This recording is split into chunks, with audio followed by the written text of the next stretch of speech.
So now let's talk about something called the natural logarithm. Now the natural log is a logarithm function, and the only difference between a natural logarithm and any other logarithm is that the base is defined by the natural number e. Recall that the natural number e, Euler's number, was about 2.718281828,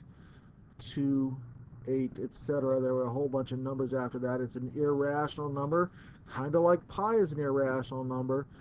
That base turns out to be very, very useful in nature. So this logarithm right here, logarithm base e, instead of writing logarithm with a base e, we use the symbol lnx. The ln stands for Logarithmic Natural, that is from the French. And the natural logarithm right here, we just assume when we see this symbol that it means this. So we never really write log base e of x, we write lnx. All right, some of the properties of natural logarithm. Well, just like all other logarithms in the world, in the universe, the natural logarithm of 1 is equal to 0. Must be. The natural log of e is equal to 1, right? If e to the 0 is equal to 1, which is our exponential restatement of that logarithm, then e to the first is equal to itself. And so the point e, 1, is about here. 1 over e, 1, is another nice point on this graph. 1 over e is somewhere between a half and a third. Sorry, negative 1 is the y value that you get from that, because e to the negative 1 would be 1 over e. Right, so if you think about 1 over 2.7, you're in the right neighborhood. Right? Other properties, the natural log of e to the x is equal to x, and e to the natural log of x is equal to x because y equals e to the x is the inverse.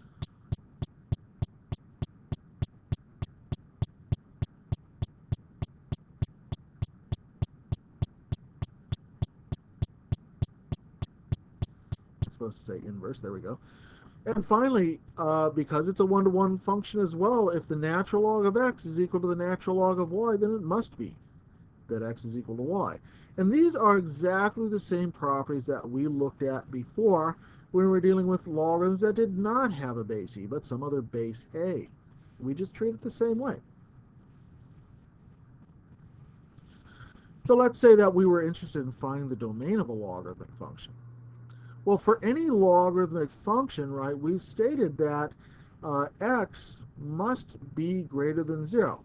We call this value, right, whatever we're taking the logarithm, we call that the argument of the function. So the rule is this. If we want to find the domain of any logarithm, we always set the argument greater than 0 and solve the resulting inequality for x, and that is what's going to give us that domain. So let's try a couple right here. Here's my function f of x equals the natural log of 2 minus x. What's its domain? Well, the domain is found by setting 2 minus x greater than 0 and solving for x. Well, in this case, we're going to get negative x greater than negative 2, which is to say that x is less than 2. It seems kind of weird, but our domain would be, in interval notation, negative infinity to 2, not including 2. By the way, if you were graphing this and you want to find the vertical asymptote, set 2 minus x greater than equal to 0, and then solve for x, and you find a vertical asymptote at x equals 2. So kind of interesting how that would happen. We can look at the graphing class. All right, how about g of x? What's its domain? Well, this is a little bit more complicated, but not one that we don't know how to solve already, right? And this is important. So our domain, what will our domain be? Well, we're going to set x squared minus 4 greater than 0 and find out what happens. Now, if you recall, this was the kind of interval where we just wanted to find the zeros of the polynomial. So x minus 2 times x plus 2 in this case is greater than 0. And on a number line, we can sort of do an outline and see what happens. -2, +2 are the critical numbers of this inequality. And if we test the inequality, what we're testing to see is whether or not we get something that's positive or negative. We want something that's greater than 0, so we're looking for the positive value. So let's choose a test point like -3. Well, if x equals -3,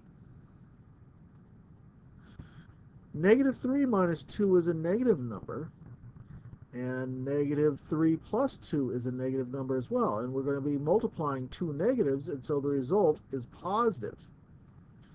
If we check x equals 0, and we tested that in our inequality, we would find that 0 minus 2 times 0 plus 2 is a negative times a positive, and so the resulting product would be negative as well. We don't want that because we have to have greater than 0. But if we tried x equals 3, we would certainly see that both of our factors would be positive, and therefore the entire product is positive.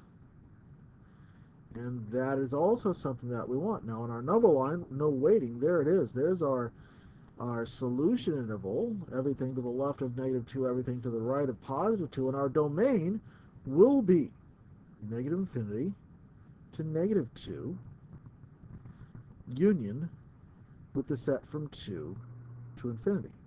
And so we're done.